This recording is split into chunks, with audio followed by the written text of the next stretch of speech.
Welcome back to I Hear Good Things, the podcast. A podcast about music and whatever, sometimes whatever. It's 17 degrees, my grass has slowed down. It's fine podcasting weather.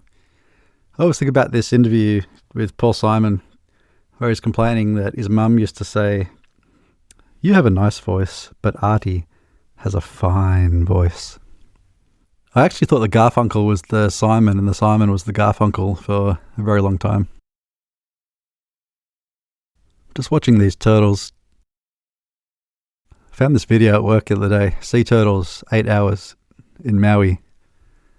It's probably the most relaxing thing I've ever seen in my life. Look at the little guy floating. Little fish nibbling on him. I can feel my brain just relaxing into my skull. Gorgeous. What's been happening? I went to see some shows. I saw Swapmeet. They're from Adelaide. Bit of a buzz around them. I say I saw Swapmeet, but I was at the back of this small room at a pub and the audience were taller than they were, so couldn't actually see them.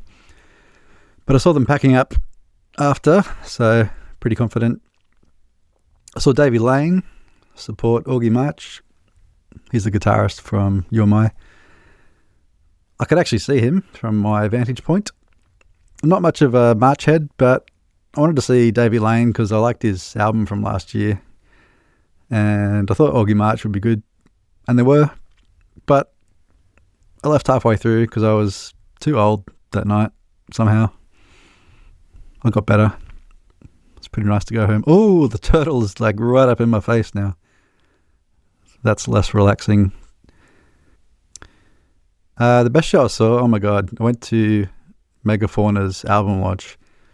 I wrote about it on the Substack, so I won't go into it. But one thing I will say, they had these incredible stage decorations, like loads of flowers, a disembodied foot, fluffy clouds hanging from the ceiling. And I reckon that the fact that it's a band of 5 women goes a long way to explaining this. I reckon a band of 5 guys. Is 5 guys a sauce? I always thought it was a sauce, but I think it's a restaurant. Anyway, I think a band of 5 guys would just turn up at the pub and play and go home for their album launch. But this was just so many little things to make it an event. They gave out tarot cards at the door. There was a lucky door prize for the person that got the moon. I love this show. I'm really into their album now. I reckon it's top 5 of the year. Anyway, if you're new here, hello, as they say in Italy. I'm trying to make that stick as a catchphrase. It's hard work. I'm trying to think of more catchphrases. I'm going to try out for reasons that will become obvious during this episode. See how that goes. Anyway, yeah, thanks for joining. I'm Ben. I like talking about music and writing about music. You can join the Substack as well. I won't go on too long in the intro here for reasons that will become obvious, mostly because I have a special guest. And I've been on hiatus between seasons, so there's a buttload of new releases, as they say, in Italy. Here's a little bit of music so you can psychologically relax, reset, recharge before the next portion. Turtle's facing away from me now.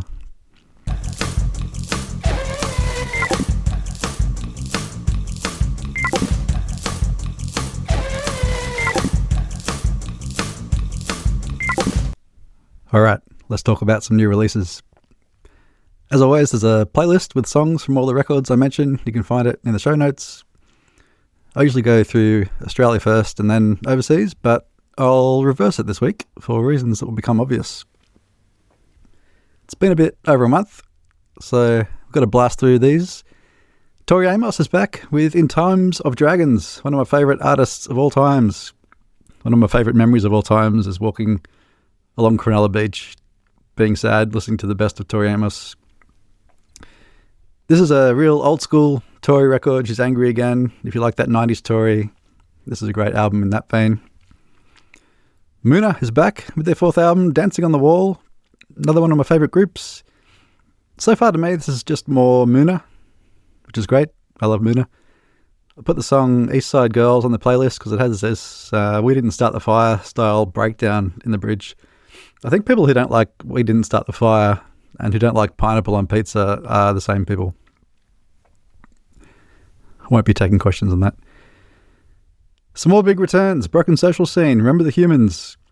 Bit dramatic in the title there. We're still here, mate. Most of the gang is back. Feister's here. No Amy or Emily, as far as I can tell. Good Broken Social Scene record, but I want more of the big bombastic bangers. This is more mid-tempo stuff, but I put one of the bigger bangers on the playlist. American Football. This is the fourth self-titled American Football album. Haven't spent a lot of time with them, but I like this one. Someone compared it to Pat Metheny, which I wasn't sure about. But then the hand claps in Patron Saint of Pale came in, and I see what you mean. Also a reminder in this song that Americans call rock, paper, scissors Rochambeau. Everywhere else just calls it rock, paper, scissors for reasons that will become obvious. Gia Margaret has got her voice back. She's a Chicago musician. She's a Chicago musician who had a vocal injury quite some time ago and put out a couple of instrumental albums as a pianist. But she's got her voice back. It's very beautiful. Lovely album. Eves Wilder, young singer from the UK. She's released Little Miss Sunshine. This is a bunch of super catchy songs that somehow also works as a sleep album. It's a good one for when I wake up at 3 a.m. Apparently that's because of cortisol. I saw that in an ad. Is that true? Don't let ads lie to you. She has a Substack as well. She's just like us. Another bunch of super catchy songs from the band Lime Garden. The album's called Maybe Not Tonight. This is great putting on music, as they say on Joker Men podcast. It's good for putting on. I love it. Gretel is another artist from the UK with a debut album here. Lots of fun alt-rock songs. It's called Fire Blooming Trees. I'm realizing more and more that I don't like cool music. I really like uncool music for the most part. Not saying that's related necessarily. Andropoceno is a guy, maybe, or a band from Sao Paulo. I've got to read part of their description for this album because, wow. The album's called No Ritmo de Terra. It is the second chapter from a trilogy of albums inspired in the work of Alton Krennic. Articulating the ancestral future as an aesthetic project, the album incorporates Alton's philosophy through its sound design, manipulating Brazilian folk music elements and field recordings from the Amazon rainforest with futuristic electronic techniques from genres like post-rock, glitch, and avant-garde metal, with lyrics in Portuguese, Tupi, and Yoruba. The album recontextualizes candomblé and capoeira chants through an idiosyncratic sound palette developed to create a dialogue between ancestrality and futurism. Damn, I just like the percussion. Big sucker for when there's loads of percussion. Lots of heaviness on this one too. Big sounds. Good. We're almost through the overseas releases. Prism Shores, their album Softest Attack. Power pop from Montreal. Bit of a Christian music vibe. Sometimes that's a good thing. Aldous Harding, her fourth album, Train on the Island. She's originally from New Zealand. Didn't really get into her stuff early on, but really liked her last album, Warm Chris, one of my favourite album titles of all time. I like that one because it was quite a bit stranger. She's doing silly little voices. I love a silly little voice. This new one's not very silly. And last one here, big milestone for this podcast. Someone submitted their music for my consideration. And it's good. Hudson McVeigh is a young dude from LA. His debut album is A Shadow, a Dream. This is super relaxing folk music. This is the Turtle video in music form. He has a lovely voice, lots of layered vocals. I love all the room sounds that have been included. You can hear people sort of walking around, moving chairs. You can tell some instruments are further away than others. Reminds me a little bit of Thomas Dybdahl. He was a Swedish singer. Not sure if he's still around. But yeah, if you put this on with the Turtle video, I just Can't imagine. I'd probably join my ancestors in the great beyond. So yeah, Hudson McVeigh, check him out. Okay, we finally made it back to Australia, and the band Divers. This is probably my favourite discovery over the last couple of weeks. They're from Melbourne. Been putting out music since around 2019. Never heard of them before, but I love the sound of this band. It's just weird enough, just catchy enough, rocking enough. One of the best Australian releases this year. I am H.O. Artist who's got a lot of attention overseas. I think maybe because she lived overseas for a while, but she's back in regional Victoria. It's Carla Del Forno. I sort of didn't get this at first because it's very, very low-key. It's quiet vocals, little sounds, little bass lines. Didn't really click until, again, 3 a.m. Put it on and realised, oh, I get it. 2 turtles now in the video and lots of blackfish. Another one getting attention overseas is Media Puzzle. They're a band from Lismore. The album's called New Racehorse. Their Bandcamp bio is just the opening paragraph to the Wikipedia entry on the horse Media Puzzle that won the Melbourne Cup in 2002, famously. The album, there's several horse-themed songs, definitely a horse-forward band. It's quite fun, lo-fi indie punk, I'd say. Again, it took me a little while to get into this, but I like it. Tilly Vickers-Willis is a young singer from Melbourne. This is her debut album too. Silver Halide film. Really lush, cinematic, art pop, lots of instruments, bit of a trip-hop influence here and there. Sort of passes by like a dream. At the end I've kind of forgotten what happened, but I know I liked being in there. Lucky, also from Melbourne. She plays a kind of indie rock that you can find a lot of in America. But I don't feel like we really get music like this in Australia. That's what struck me about this one. A little bit in the Soccer Mummy vein, which means it's for me. Going to go see her in June. She's playing at the Oxford Art Factory, a venue I hate. Hannah Brewer from Sydney has released her debut EP, Catch and Release. Some great indie pop songs on that one. And yet another young singer at the very beginning of her career, Jagki. She was born in Australia but now lives in LA. Ready to Feel Old. This is the toddler who swallowed a bunch of ecstasy, which sent her into a coma back in the early 2000s, which apparently was very traumatic, as you might imagine. And her song Charcoal is about that. This is very much in the vein of Avril Lavigne's Let Go, one of the pillars of my music taste. This could be a lost track from that album. I'll be interested to see where she goes. And finally, Anna Jeavons. Anna is an artist who started showing up on my Instagram earlier this year, and I just kept seeing more and more of her videos about her upcoming album release, and it got me really invested in the whole thing. I really liked her single Woo Me. That's been stuck in my head for months. And the whole album is really lush, beautiful, sad songs about relationships. It's kind of funny that I end up listening to a lot of the singer-songwriter music because I'm not a lyrics person. But when I do start listening to the lyrics on an album like this, it does take it to the next level. So I understand you people who listen to lyrics. I think I just found her super relatable as a person, which I can't say about any other artist I've mentioned. TBH, even when I love their music, I can't see myself getting on with them. So I psyched myself up for 2 days and finally sent her a message asking if she'd come on, and here she is. Anna Jeavons, hello. Hello, thanks for having me. Thank you for joining me. This time last week you were sitting on a mountain cutting a cake. Yep. That looked like a fun gathering. It was for your album launch. So nice. It was really beautiful.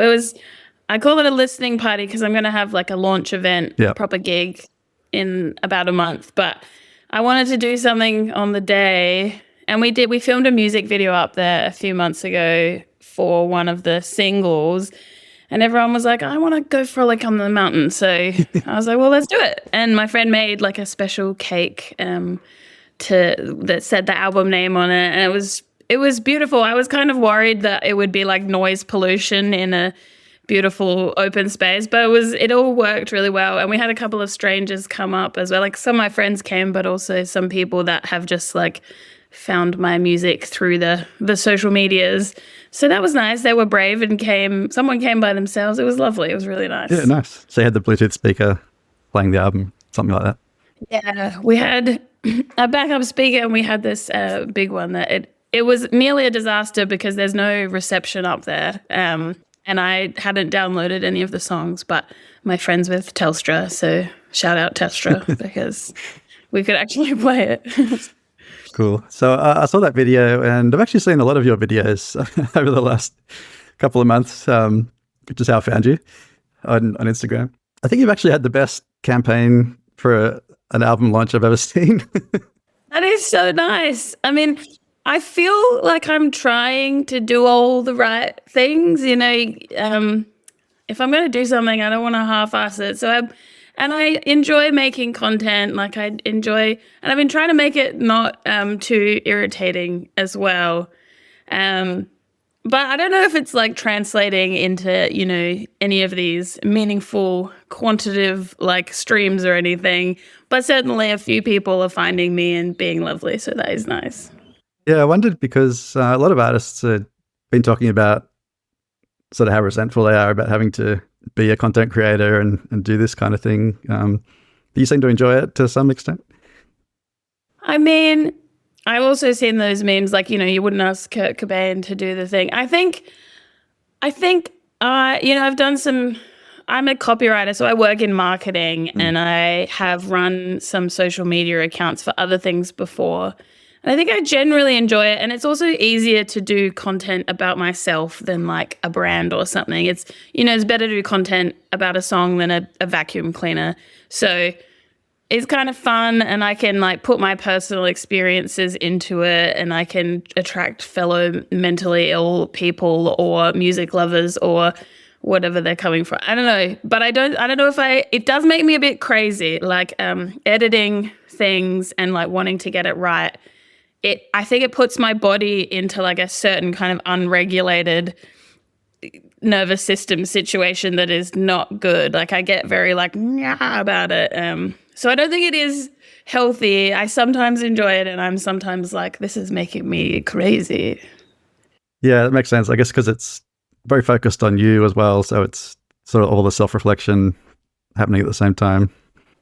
Yeah, and maybe like a few vulnerability hangovers sometimes, particularly if it doesn't land and you're like, oh, never mind. I'll do that. Yeah. Tom is your husband, is that right? Yes. I know a lot about you, which might be scary. Everyone loves Tom content. Yeah, he's very funny. He reminds me of, do you know Joe Pera, comedian? I don't, but I need to write that down to tell him. Yeah. I think he should pursue comedy, but does he enjoy making them as well? He loves it. Because I have to kind of curate it. But he loves the response and he loves watching it back. We have one video that we did about one of his woodwork pieces that's got like, it went viral, and even we posted it in December, and even like this morning, there's like all these comments on it. Some of them are like, oh wow, what an amazing piece of furniture. And some of them are like, your wife is an angry, evil lesbian, or like, or some of them are lovely, and some of them are like, you're being emasculated. So it's gone viral enough that the psychotic people have found it and are being evil upon it. Yeah, sure. It's controversy. That helps, I guess, a little bit of controversy. That's my biggest piece of content. And the other one is a OK Lou video where she's just gorgeous and everyone's like, wow. So the album is called Anomie. Is that the right way to say it? That is well done. I did look up the Google pronounce feature. So. Oh, that's good. I realized that because my last name is often mispronounced wrong and my album name is mispronounced wrong. And I'm like, this is a disaster. I should have done something easier. Oh my God. I just realized Anomie. Was that intentional? It's not exactly intentional, but it has been pointed out a few times. And I'm like, yes. And it's also it's an easy, like, how to pronounce it because Anna, and then you just put me on the end. Yeah. Anomie. Good Lord. That's, wow. Never occurred to me.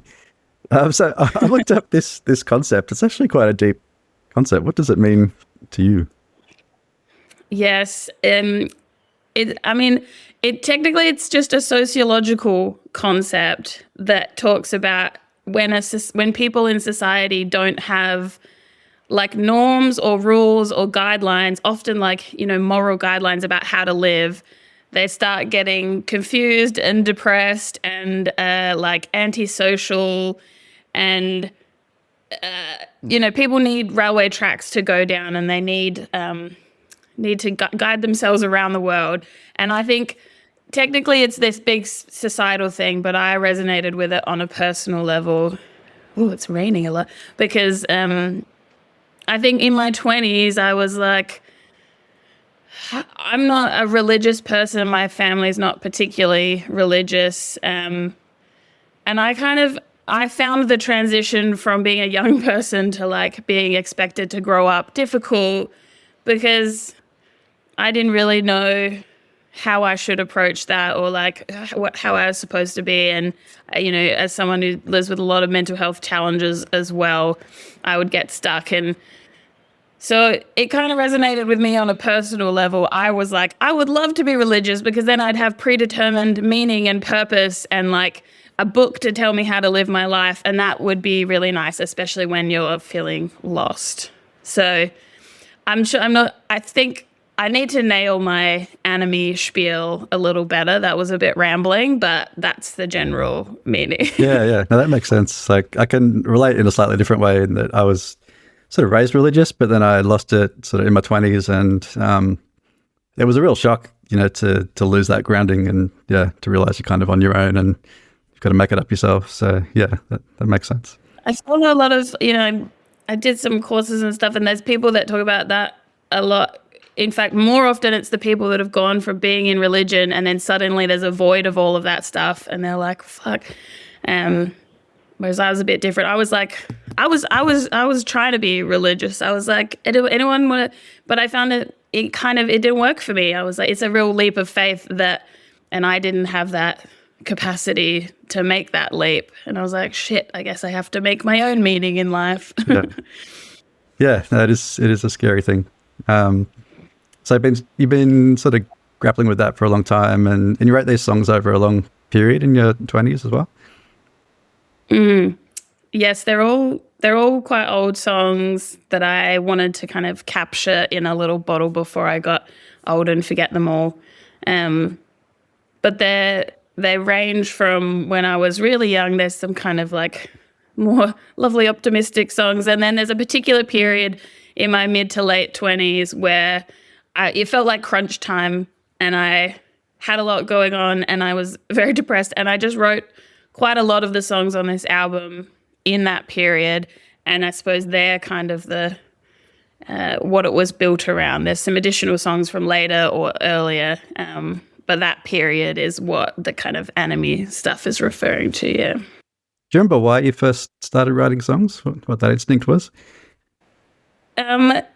Yes, I did some stuff in school, but when I was 18/19, I went traveling in Europe for it was meant to be 7 months, but it ended up being shorter because I got very unwell and I had my first major psychotic episode basically. But I remember being in Berlin, and I have bipolar, and one of the symptoms of that is mania, which is where you're really elevated, you're talking really fast, you're thinking really fast. You can be very creative and very productive, and you have a lot more confidence. So I remember picking up a guitar and being like, I'm amazing at this. And I wrote a song when I was in Berlin, and I was like, I'm a genius. And I think I did that a few times before I got more stable and well. And by that stage I had 3 songs or so, and I had a lot of friends in music, and they were like, get on stage and play them. And so I did, and that kind of started that as being a thing for me, because I never really identified as an amazing singer or anything, but I do like words and writing, and it was one avenue for me to do some poetry and express myself. So yeah. It's interesting. I think about often there's sort of helpful byproducts of mental illness. That's sort of one, perhaps. Yeah, there's definitely positives and negatives. Yeah, because you have bipolar 1, right? Yeah. I have bipolar 2, which I often think of as the good bipolar, because it seems like bipolar 1 often has those more severe sort of effects on your life. and more of the manic high sort of stuff? That is so interesting because in some ways, I think of bipolar 1 as better because at least it's taken very seriously. And, because I was 18 when I first, it really blew up, and it blows up in such an extreme way. Like, I'm strapped to hospital beds, hospitalized for weeks and weeks. And it means people take it really seriously. And also I got a diagnosis young, and then I was able to manage a bit. So it's kind of like the privilege of the intensity of it. And then also, I mean, in my early years especially, I tend to go up more than down. And my understanding is that bipolar 2, there's a lot more depression. So, and I I would do anything in the world to escape being depressed. So I would rather go up than down any day. Yeah, that makes sense too. Yeah, I think when I was a teenager, I had more of the up sort of crazy feeling. But yeah, it's mostly been depression since then. But yes, I think this is part of why I related to your stuff as well, because it's just that mental illness component, I think. That's nice. I hope it's nice to hear that. I've found like putting out music and making it. It's the part where people tell you whether or not they've related to it, or if they like it, or if they don't like it. Like, that's such a small. I don't know. It's so much like of these weird things like uploading to digital distribution platforms or blah blah blah, and then there's this tiny little part where some people, particularly if a stranger does it, they're like, oh, I really like this song. And it's such a nice part, but it's such a small part of it. So when people do, I'm like, I really hold on to it and put it in my pocket. Yeah. Is it feeling different now that it's out there and people can do that? I mean, I definitely, it's a very up and down experience. I don't know if that's just the bipolar, but last week was really beautiful. I had a really fun release week, and going up on the mountain was so lovely, and watching the city lights, and I love having the physical copies of the vinyl and being able to like give them to my friends or like give them to people. That's really fun. I think this week or today I'm feeling a little bit like, oh no, maybe all of my efforts have not really translated to the reach that, or the amount of effort feels maybe different to like where it's gone. And I definitely don't feel entitled to things happening, but that, you put money into stuff and you hope something will happen, and often it doesn't. And I feel like I've probably mostly reached people through my content or like social media rather than, giving money for playlist pitching or definitely some of that. But I don't know. I'm still, I think, processing and assessing how I think the measures of success for music are confusing, because some people are like, it's not about streams and it's not about how many, or if you get played on Triple J, and it's not about this.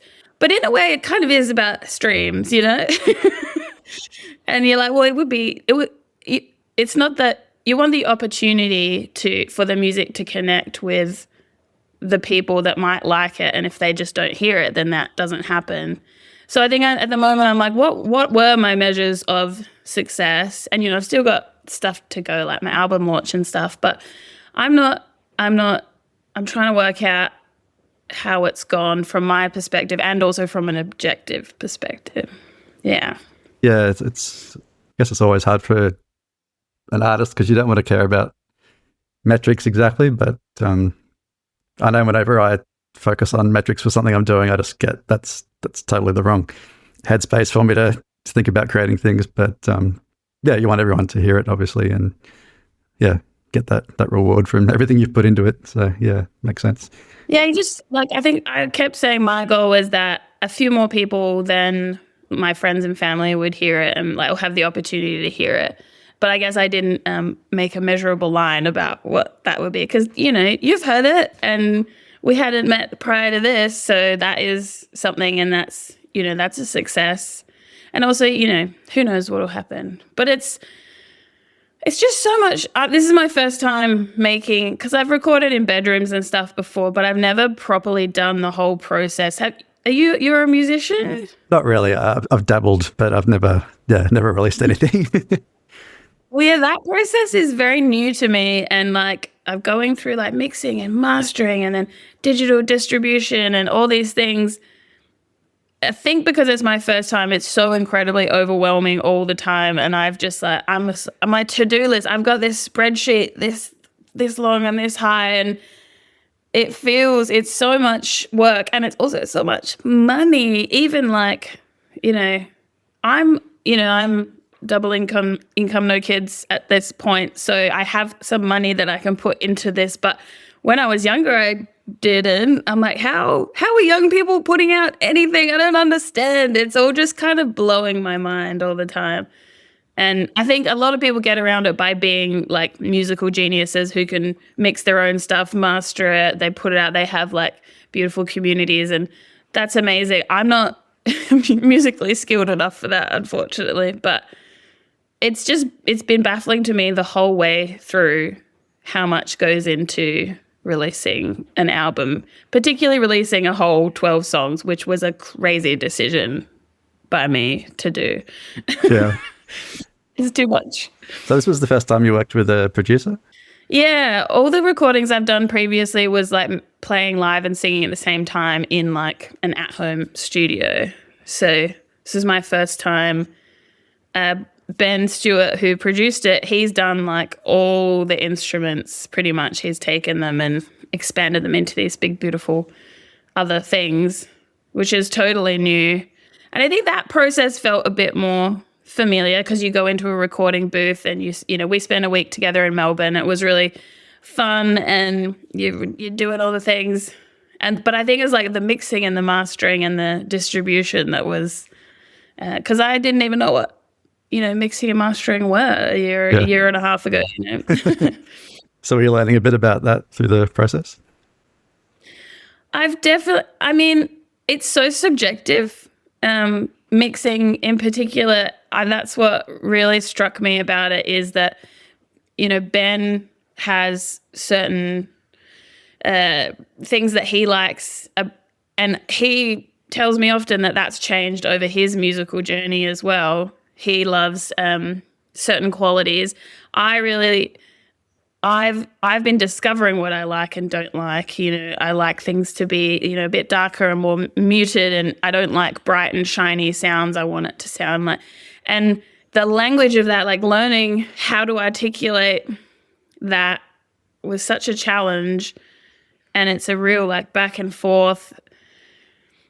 Yeah, huge learning journey, but it is extremely subjective. And I can imagine, I talk to my friends who are in bands, and they're like, sometimes 3 of them will love the mixes and one person won't like it, and then they just have to be like, well, okay, because everyone has different things that they like. And that's very interesting and challenging to navigate as well, because obviously the mixing or mastering people are trying to do the best job objectively for like commercial release. But then you have to just keep having conversations until you find the balance between that subjective and, yeah, it's very interesting. Yeah. Did the songs have a certain sound in your head over the years, and did that change over the years? I was really going for a certain kind of melancholic sound that also is not.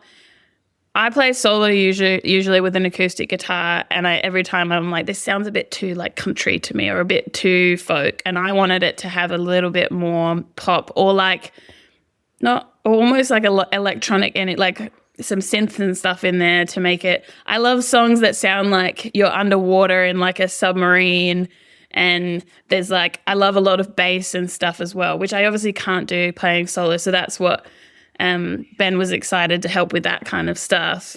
At the time that a lot of these songs were written, I was listening to a lot of Julian Baker. I don't know if you're a Julian Baker fan, but her first album in particular has this like, it's very sparse actually, much more than mine, but it's very like intimate quality. There's also like very sad and very like, I don't know, there's a lot of depth to it, and I love that, and it's what I was aiming to go for, and mostly it was successful, I think. Yeah, it's ended up with a very very lush sound. Like it's often quite a big sound. Like especially Woomy has a really big sound. Yeah, well, that's the push and pull as well, because I like things to be a little bit sparse, but when you want to have a bit more of impact, there's a lot more going. And also Ben is just, he plays like every single instrument in the world, and he's like, because we were in band practice last night preparing for the launch, and we're going through like the stems and you can just see how much is going on. He'll be getting out one guitar and then another guitar and then another guitar, and he's putting them all in there, and he's like, yeah. And that is like, it's because he loves music and he loves creating things. And so compared to a Julian Baker record, there's a lot more happening. And some of the songs are quite big on there, which is, again, it's hard to have like, you put out Woomy as a single, but it doesn't necessarily represent all the songs on the album, because some of the songs are really sparse and like pared back. Some of them, but so that's a whole other thing. Learning how to like choose singles and predict what people might like. It's all just so interesting to me. I've just learned so many things, and I'm still like, I don't know if I made the right decisions. Yeah, I mean, there's probably no right decision, is there? There's just what you want to do at the time. No, I think it's ended up with a really distinctive sound. I think a lot of albums come out that are very sparse, and it's probably a bit hard to tell them from each other sometimes when everything's sort of really, really spare. But yeah, I think this has a distinctive sound to it, which is nice. Well, I think Ben was excited to take it on because he wanted to take it a bit further than some like indie folk stuff, and that's what excited him about the project. Is that I was like, put in the whale. We want the whale noises in there. Oh, there's whale noises. I mean, not real whale noises.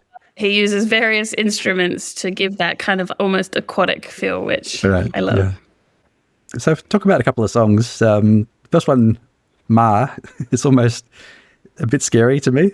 It's it's scary. Sort of. Do you mean because it comes in like that? Or? Oh, no, it's that's sort of spooky feel. But it's obviously also, gratefulness to your mum being expressed amongst the spookiness.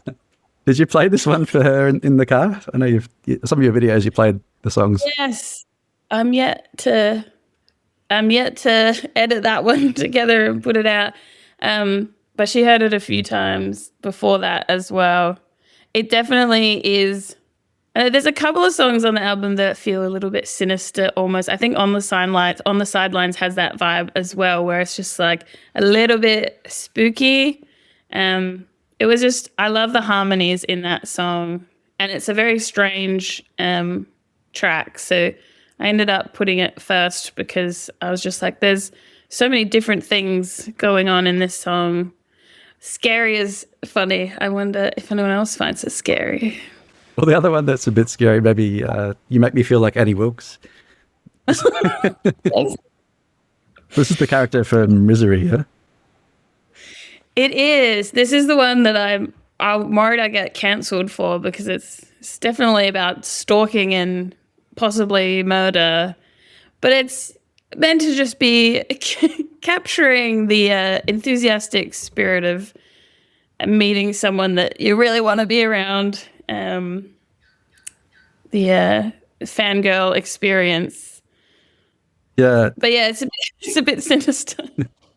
There's actually there's a bit about feet and legs on the album, I find. It's bleeding feet and legs doing different things. That's true. I was going to call one of the songs Legs at one point, so that makes a lot of sense. Feet, legs. I'll have to go through the lyrics and see how many there are. There's a few. I went through them yesterday. It's so fun to be told things about my own music. I love it. I don't own O'Connell's Bookshop. This sounds like a Two Truths and a Lie sort of thing. Like, what's the reference? Well, so the song, I mean, it's pretty like deep in metaphors, so I don't know if it's clear, but the song is in some ways about, you have feelings for someone, and then you have like special things that you do together, such as going to a bookshop, and then they are seeing someone else and they do the same thing with them. And I think this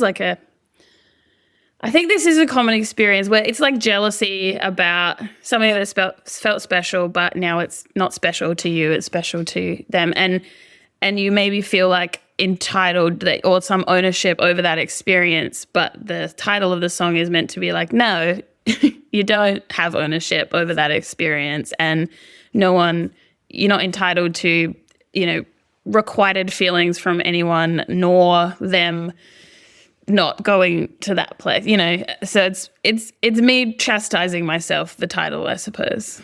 Yeah, okay, that didn't make now I understand.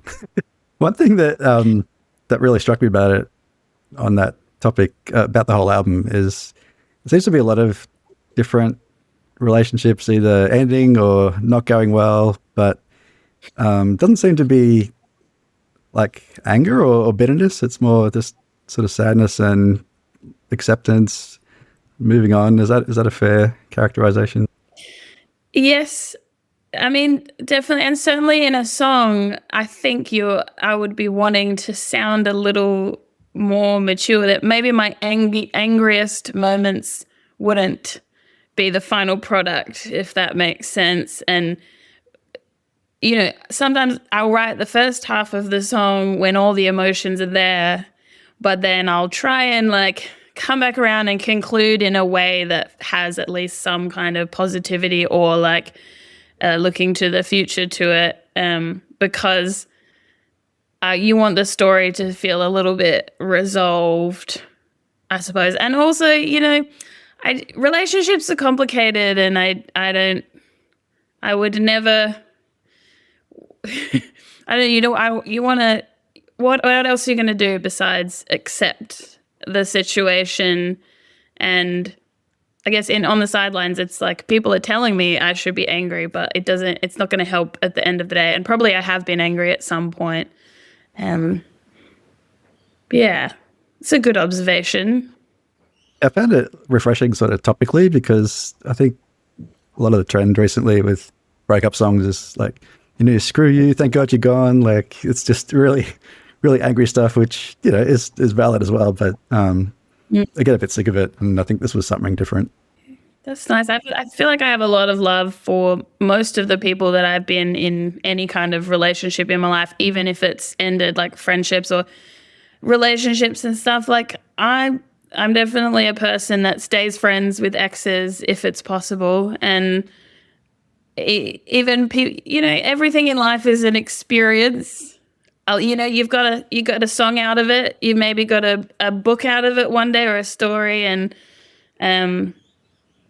it's all experiences that have contributed to who you are. Yeah, I found On the Sidelines really touching on that sort of thing. Maybe our kids will play together, that sort of thing. It's really nice. Yeah, it's weird because that song was written quite a while, not that long ago, but it's like looking at the future, and I'm kind of in the future now a little bit, or heading in that direction. That situation is now over, and now it's weird to listen to a song talking about the future and then be in the future, if that makes sense. Yeah. So all through this, I guess thinking about the Anomie concept, have you found some kind of grounding or anything that is sort of comforting? Well, I've written a book to accompany the album. Don't know why. I think maybe because post-production took longer than I thought, and I was like, I'll do this instead. But the concept of that book is life is difficult. We have these mental health challenges and feelings, but there are things that bring me comfort or have helped me, whether concepts or ideas or practices. You could probably, in some of the imagery from the music videos, nature is a big visual theme, or even in the lyrics as well. And that's an example of something that I would, if someone was asking me for advice about dealing with mental health challenges or just dealing with the fact that life is difficult for anyone, there are things that do help me, spending time in nature, building community with people, finding ways to like contribute in like non-selfish ways, or, you know, doing more than thinking. And I've written a book with about 30 or so of these things, like returning to the things that you love as a child can be really helpful for finding some direction if you're experiencing like nihilism and anomie and all these things. So I've kind of outlined all of I call it Anomie and the Infinite Abyss, tools and balms for navigating existence. And it's all the things that bring me comfort or help.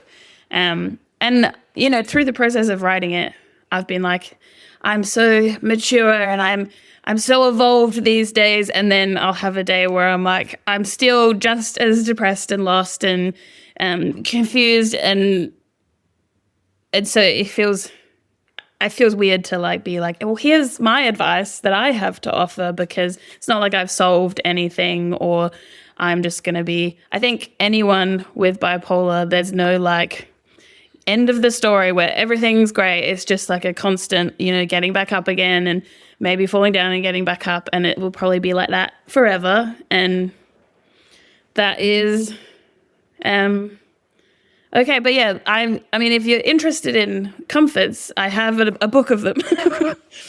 Cool.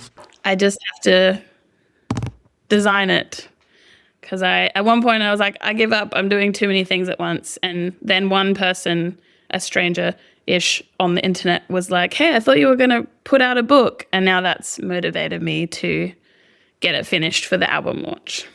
Right. Okay. So that's going to come out very soon.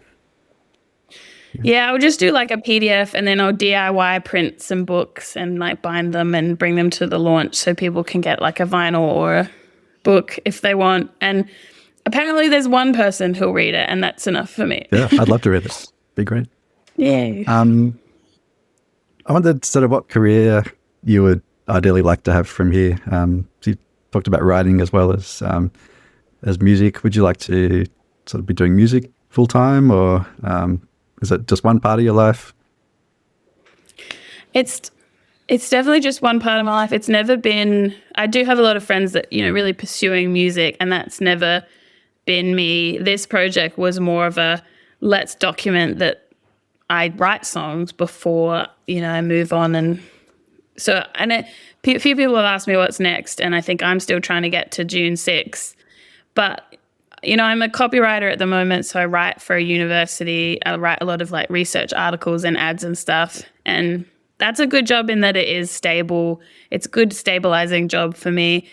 And the creative stuff is, I've always identified as creative since I was little, but it has been really hard putting out this album. And I think like the marketing aspect of it, and the like thinking about your own marketability or your creative work's marketability is like a very disorienting experience. And it has made me, because I've always wanted to write like books, like maybe some young adult or like young-ish adult non-fiction. I think that would be fun to like write stories about young people navigating the things that you do. But then I think about having to market a book and like getting a publisher, and it would just be the exact same experience of like putting your creative project on a platter and being like, please take it. Yeah. You know, it's a weird thing that I'm not sure how I feel about it yet. And it's made me question if even that I don't know. Same with, I once wrote a film screenplay, and I was like, okay, well, what am I going to do with this now? It costs millions of dollars to make a film, and it involves like 400 collaborators. And then I was like, well, I'm just going to put it over there. I don't know. So I'm not sure. And I'm not sure what being creative looks like for me in the future. I'm still trying to find out what brings me joy and what doesn't from the process. Actually, I meant to ask you earlier, because I know for me, bipolar makes it very hard to be consistent with anything creative. Like, is that a problem for you?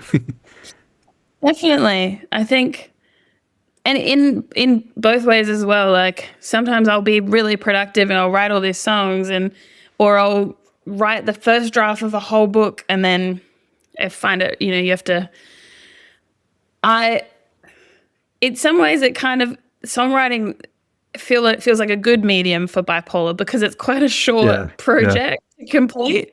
And I'm like, you can quite easily complete a song and then immediately and as someone who likes attention, I'm like, I've written the song, I can immediately be like, hey, what do you think? Whereas a screenplay is the complete opposite. You need to go through hundreds of people to get and billions of dollars. And a book also is a much bigger thing. So songwriting is kind of nice in that sense. You can get straight to the validation quicker with a song. Yeah, that's true. Maybe not commercially releasing a song, but playing a song for your friends. I wanted to ask you, actually, I don't know much about Adelaide. I think I've been there once. I wonder if you could tell me a bit about what the music scene's like over there. Well, I mean, I think Adelaide, everyone does know each other more, certainly, than most places because it's small, which is lovely. And usually you go to a gig and you know lots of people. But then we've been rehearsing at a rehearsal space in Adelaide, and all these bands keep coming through. I'm like, who are you guys? I've never, which pocket of Adelaide are you living in? So I think there are different groups and stuff. So I was part of co-founding Girls Rock Adelaide, which is like a music mentorship program.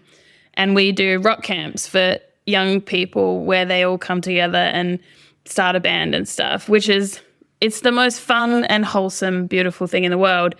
And through that, there's for each rock camp, we'll have 70 volunteers, and they're all female, non-binary or trans volunteers.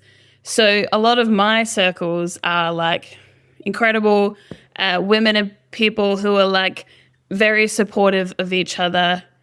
But that's maybe not the experience of certain other areas. I don't know. I think it's very small and connected.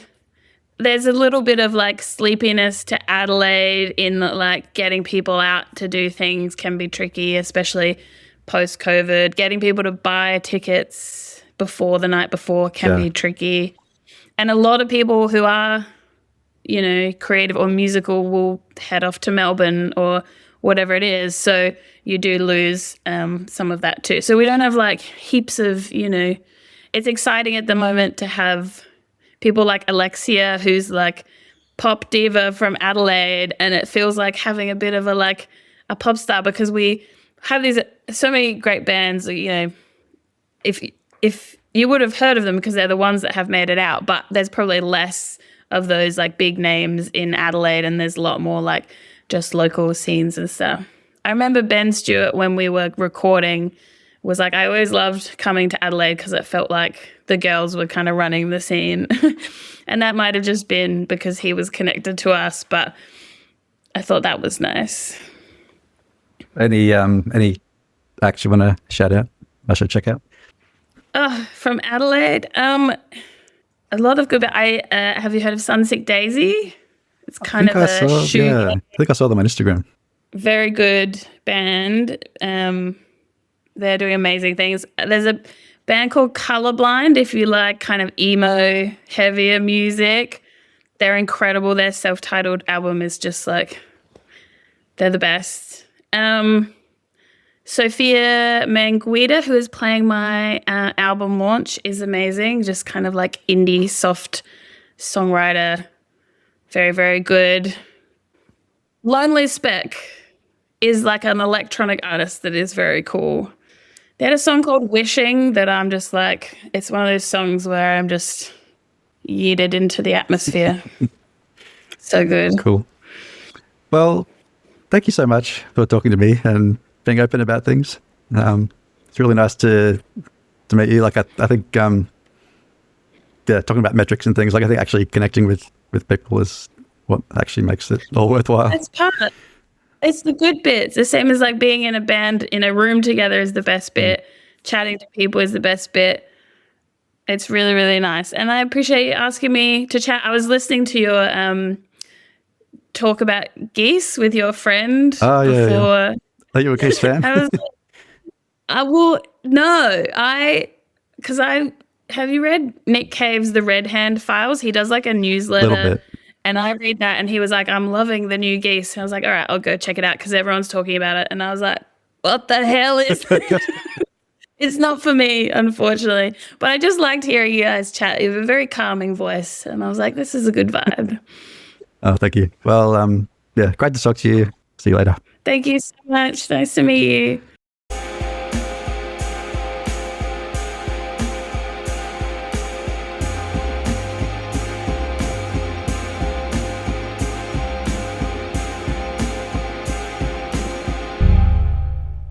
It was really nice talking to Anna. I hope you enjoyed that chat. Can you tell I was super nervous? One thing I learned from season 1, I can't control my affect. I don't know how people who do radio or whatever every day can do it. How do you stay the same every day? A friend of the show, LSD plus C, said he could tell my affect was in a slow decline from episode 1 through 5. So I think 5 episodes is a good length of a season to mitigate that. Just as the fortnightly schedule becomes punishing, I can take a break. A little bit of reflection there. The turtle is on a very flat, sandy seabed at the moment. Just flapping. Thanks for listening. Respect and enjoy the podcast. See you next time.